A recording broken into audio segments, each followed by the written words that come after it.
So we have the final talk for the workshop. So this will be by Sahil Girhepuje, a dual degree student at IIT Madras, who will be talking about what Dr. Srinivas has also mentioned about understanding fairness in AI in the Indian legal context. So this is a lightning talk, so I request Sahil to give it at 5 minutes. Awesome. Hello everyone, I'm Sahil. I'm a student here at IIT Madras. Great to be here. And our team is looking to ask the question that are models trained on Indian legal data fair? Right? To get started, let me share that our work is just an initial investigation of fairness from the Indian perspective in the legal domain. And we are going to look at LLMs, which is large language models for legal systems. And in general, LLMs are very powerful. By powerful, I mean that they have been used for a variety of downstream tasks. So we have code judgment prediction, and we have case summarization, retrieval of prior cases, right? And they have a significant impact on a variety of stakeholders. So we have judges and lawyers and governments, organizations, citizens. What we are saying is that any deployment of such models without a proper evaluation of bias would lead to unfair outcomes. It will lead to a decreasing public trust in the applications of AI. Hence, we are going to investigate bias, which is encoded in a pre-trained legal language model that is called InLegalBERT. So InLegalBERT is trained on more than 5 million Indian legal documents, and it is supposed to understand the Indian legal vocabulary in a fairly nice way. How do we do that? So this is, we in fact reference Sachi ma'am's work here.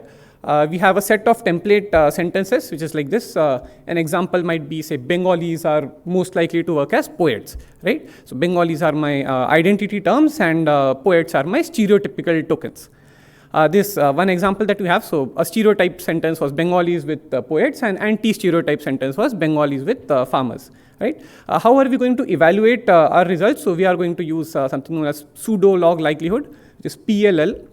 And on a very high level, it is simply the probability that the model assigns to that sentence, like how good is the sentence by what the model thinks, right? So this was our sample. We have given the PLL scores in brackets, and a higher value of PLL score simply indicates the preference. So in this case, because say minus 10.95 is a bigger number than minus 11.5, the model has preferred the stereotype sentence, right? So this was for one sample. We can make one more sample. So we have males as pilots versus females as pilots, and similarly a lot of them. So just to aggregate all the results that we got, we are looking at bias scores. So bias scores are just an extension of the PLL scores that we got, and an ideal value of the bias score should be 50. Right? So we performed our experiments with a vanilla BERT model and the InLegalBERT that we have. So we first see this thing, right? On the axis of caste, a BERT gives a score of 53.5, which is like slight bias is there. But InLegalBERT, which was trained on Indian legal data, it amplifies that bias, right? The score is 59.5. So this was on basis of caste.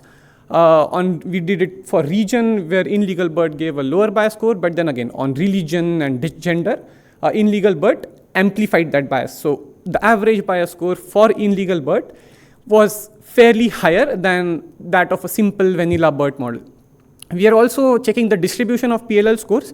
So here we have plotted it for the anti-stereotype sentences, and here we have it for the stereotype sentences, right? So the plot for the stereotypes thing is shifted towards the right. That is shifted towards a higher score, which in turn means that the model is preferring stereotypical sentences over anti-stereotypical ones.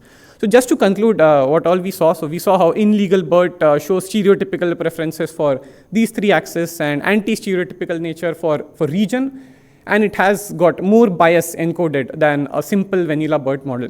And I should also stress the flow, right, or what all happened. So there was one model called BERT, which is supposed to understand English.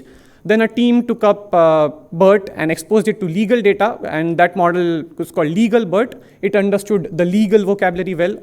Then on top of LegalBERT, another team exposed it to Indian legal data. So that model which we used, it is supposed to understand the Indian legal vocabulary in a better manner. But then because nobody actually intended to treat it with bias or encode bias, add bias in it, nobody told that. This is something that the model picked off on its own, which it should not have. Hence, we are stressing that there is a strong need for debiasing prior to deployment of any such models. Yep, thank you.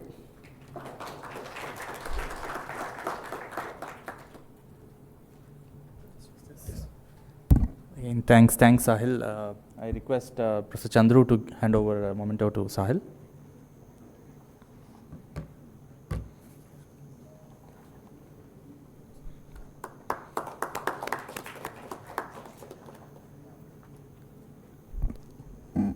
Thank you, Professor Chandru.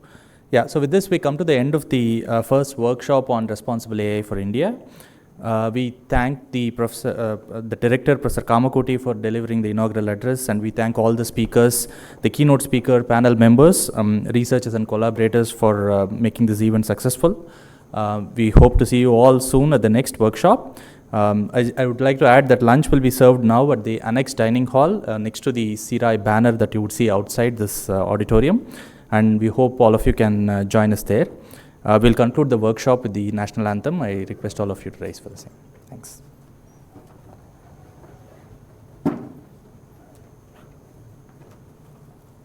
अधिनायक जय हे भारत भाग्य विधाता पंजाब सिंध गुजरात मराठा द्राविड उत्कल बंगा विंध्य हिमाचल यमुना गंगा उच्चल जलधि तरंगा तव शुभ नामे जागे तव शुभ आशीष मांगे गाहे तव जय गाथा जन गण मंगलदायक जय हे भारत भाग्य विधाता जय हे जय हे जय हे जय जय जय जय हे